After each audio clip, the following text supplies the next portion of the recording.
Game of the weekend. Two SEC heavyweights, one from the East, one from the West. They're both undefeated at 3-0. Georgia travels to Tuscaloosa to play the Alabama Crimson Tide.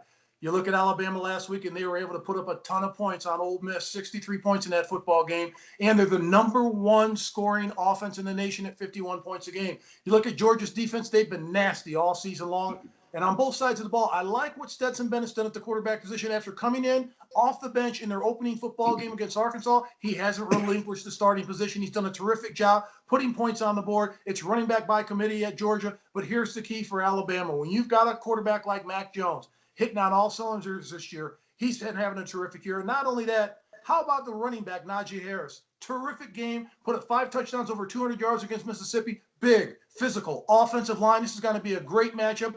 I still think Alabama wins this game, even being favored by 6 at playing at home. I give the Crimson Tide the victory, and I give the score at this game 38-27. Alabama wins and covers.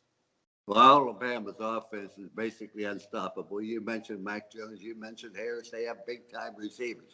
But this is a different Alabama team than I've seen through the first 3 weeks, Mark. They're giving up 30 points a game. That just doesn't happen on defense. They can't get pressure on the passer. They aren't stopping the run.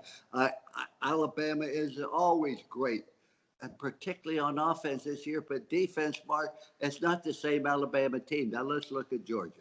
They're very good on defense. They're #2 in total defense. They're #1 in rushing defense.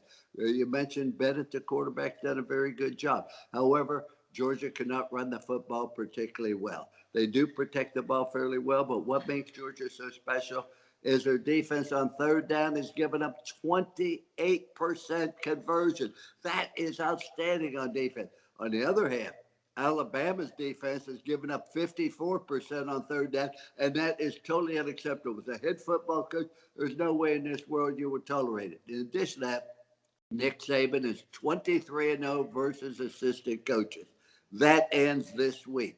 Remember this, Mark. Now, before you start shaking your head, let's look at something.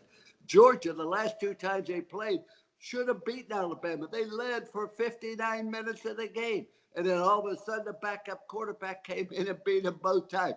That's not going to happen this year. If Georgia plays for 60 minutes, the way I think they're capable of playing, Georgia wins 28-27.